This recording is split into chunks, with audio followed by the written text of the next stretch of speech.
Balik lagi di channel Krisna Adityo. Video ini adalah obat buat teman-teman yang merasa dilema saat belajar improvisasi piano. Terkadang kan kita saat belajar improvisasi piano tuh ngerasa, duh gimana ya, kok kayaknya masih kurang nih, masih kurang. Merasa kurang sehingga teman-teman tidak merasa nyaman dengan apa yang teman-teman mainkan sendiri. Nah, ini cukup bahaya nih dilemanya. Jadi kita akan kasih solusi di video kali ini. Yuk kita bahas. Disclaimer dulu, ini buat teman-teman yang video ini buat teman-teman yang mau dengerin omongan panjang dari awal sampai habis. Tapi kalau teman-teman yang menganggap video ini terlalu banyak omong, maka video ini bukan untuk teman-teman. Jadi ini video yang difilter untuk teman-teman yang betul-betul pingin tahu. Yuk, kita langsung bahas. Dilema, baik teman-teman belajarnya pemula ataupun lanjut, bahkan profesional, itu tidak ada yang namanya berhenti belajar. Selalu belajar hal baru. Dan ketika mempelajari hal baru itu, kita semua di titik yang sama. Di titik yang ngeraba-raba juga, nyari-nyari juga, walaupun dengan kemampuan yang sudah di-upgrade kalau yang memang profesional. Tapi tetap aja susah juga gitu loh teman-teman. Dan pasti akan merasa dilema, ini bagus nggak ya? Konsep begini bagus nggak ya? Pakai pola ini bagus nggak ya? Kecuali teman-teman memainkan, ngikutin, ngopi gitu mainnya. Nah, itu lain kata. Dilema yang seperti ini, kenapa bisa begini? Ini memang manusiawi. Tapi dia berdasar pada apa? Nah, pada poin yang pertama ini yang Mas Kris mau bahas. Kita bahas poin-poinnya dulu, baru kita bahas solusinya. Yang pertama adalah tentang rumusan dan rasa. Dua hal yang berbeda, treatment yang berbeda, dan cara yang berbeda.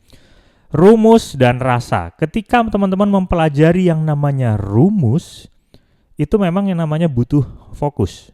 Rumus gimana caranya kita menghafal family chord-nya, gimana caranya kita nyari rumus untuk passing chord yang enak, alternatif chord yang asik, cara main melodi yang asik gimana, pola chord-nya kayak bagaimana, semua teman-teman pelajari.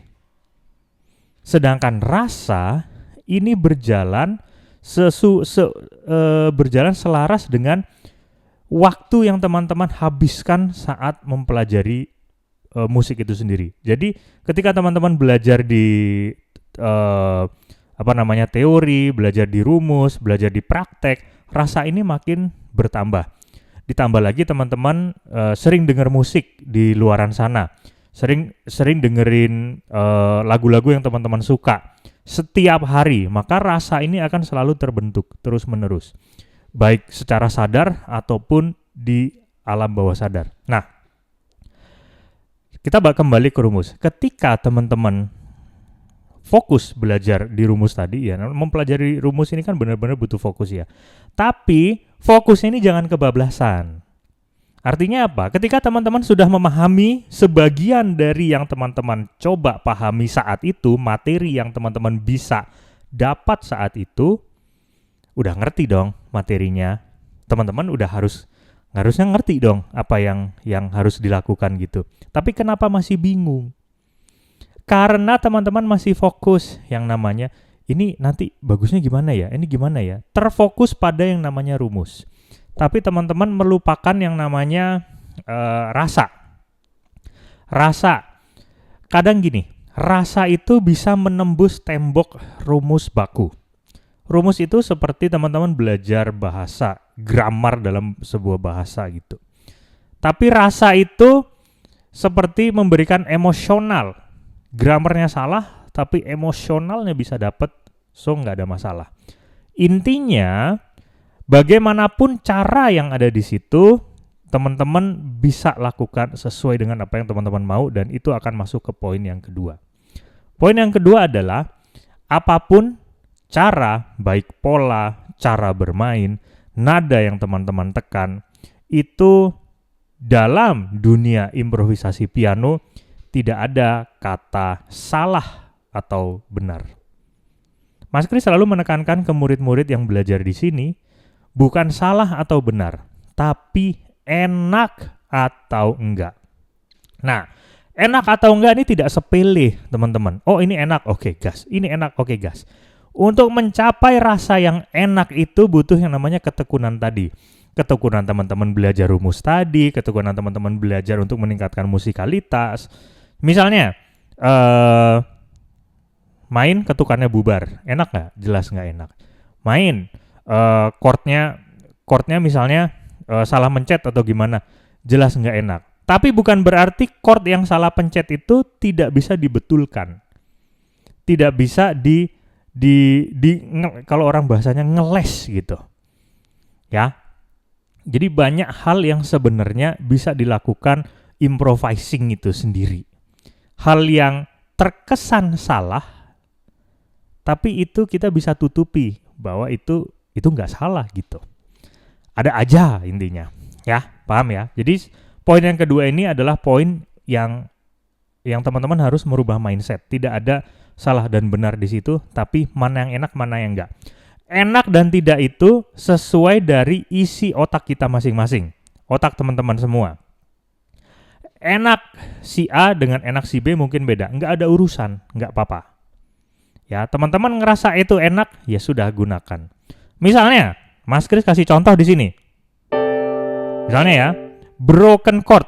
So, kita biasa main broken chord seperti ini. Kita ambil satunya, limanya, satunya, duanya, tiganya. Misalnya 1, 5, 1, 2, 3. Misalnya do, sol, do, re, mi. Ini main di do sama dengan C. Berarti C, G, C, D, E.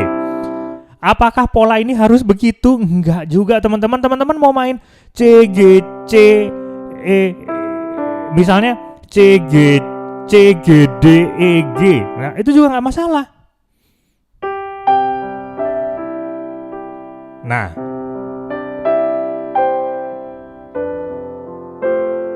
Nah, misalnya C, G, C, E, G. Apakah nggak boleh? Ya boleh. Asal enak, boleh. Nggak usah terpaku dengan begitu. Oke? Ya, intinya banyak cara. Apakah permainan yang pop slow misalnya main kayak gitu tadi? Apakah harus menggunakan broken chord begitu? Ya enggak, main block chord juga boleh.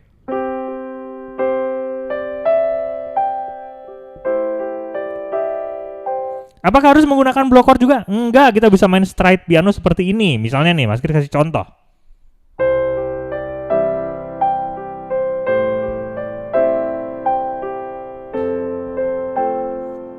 Apakah begitu salah? Kan enggak juga ya, teman-teman.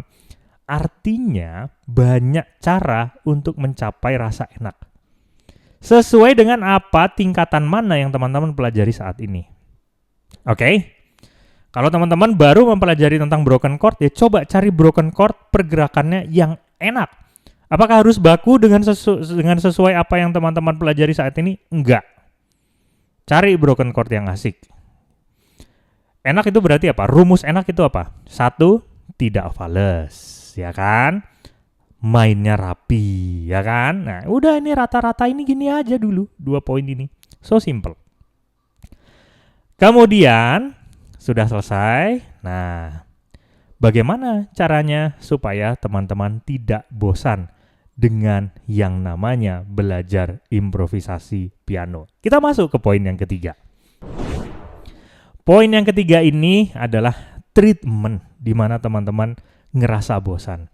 Kadang ketika kita mempelajari lagu dan lagu terus, maka itu akan sampai di titik jenuh. Gimana ya lagunya? Ini udah, itu udah, apalagi ya? Ya udah begitu. Coba teman-teman sedikit di luar kotak belajarnya. Kita bisa lihat ke sekitaran kita nih. Kita bisa mengambil benda dari satu benda yang ada di sekitaran sini. Let's say, misalnya jam tangan, misalnya ya. Nah, ini belajar visualisasi namanya. Jam tangan ini anggap aja teman-teman lagi pakai. Mau pakainya misalnya lagi pakai di di gym misalnya, karena ini adalah smartwatch, atau teman-teman lagi jogging di satu tempat. So, kita bisa ngelihat ritmenya. Orang jogging tuh kayak gimana? 1 and 2 and 1 and 2 and 1 and 2. So, kita bisa cari melodi yang seperti itu. 1 and 2 and 1 and 2 and 1 and 2 and 1 and 2. Ketemu melodinya, kita cari chordnya sendiri.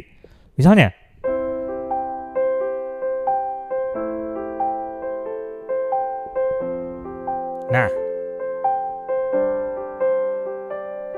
Nah, misalnya kayak gitu, ya. Teman-teman misalnya lagi piknik sekeluarga, lagi Natalan, atau lagi Lebaran, gitu ya, atau lagi liburan kantor misalnya. Pengen liburan ke tempat makan, cafe, gitu, yang dia jual dessert. So, teman-teman memesan dessert. Anggap aja teman-teman memesan red velvet cake, ya gitu ya, warnanya merah, gitu kan. Rasanya enak banget. Suapannya manisnya dia nggak terlalu manis, soft gitu, halus, soft, warnanya merah, indah, romantis gitu ya. So, coba teman-teman mengolah rasa ini, cari melodi-melodi yang romantis. Jangan merasa itu tidak enak. Misalnya teman-teman nih ngerasa keluarnya adalah misalnya la re sol la, melodinya seperti itu.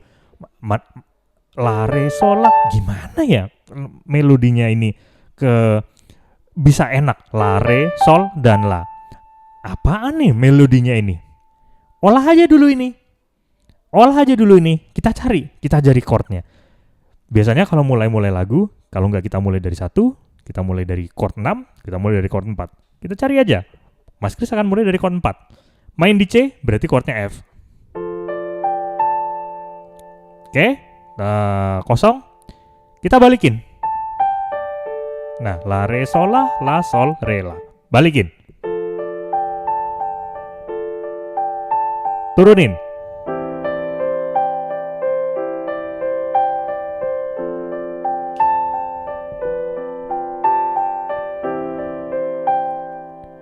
Jadi satu bagian. Terus teman-teman biarin aja, ngalir aja gitu. Terus keluarlah melodi-melodi yang teman-teman tidak planning sebelumnya. Misalnya,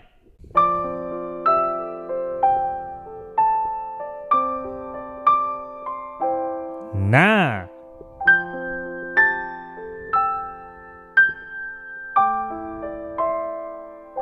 apakah Mas Kris pakai chord miring? Enggak, cuman F, G, A minor, F, G, A minor, gitu aja. So simple. Terus kita balikin lagi ke temanya.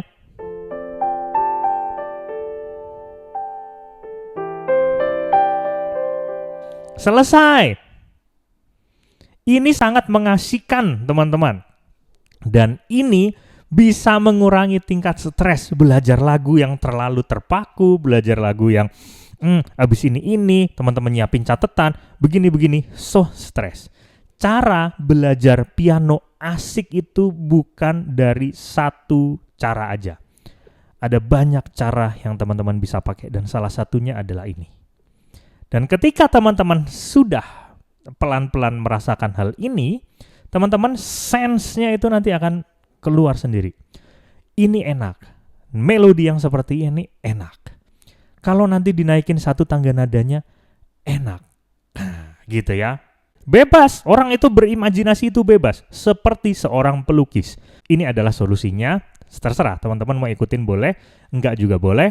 Yang penting poin-poin yang ada di sini, harapan Mas Kris setelah teman-teman menonton video ini, teman-teman bisa semangat lagi latihannya, teman-teman bisa menemukan cara baru dalam berlatih piano, dan ketika teman-teman merasa bosan, teman-teman tahu bagaimana cara kaburnya tanpa harus meninggalkan kesukaan teman-teman dengan piano. Simpel kan? Kita ketemu lagi dengan teman berikutnya. Sehat selalu dan salam harmonis.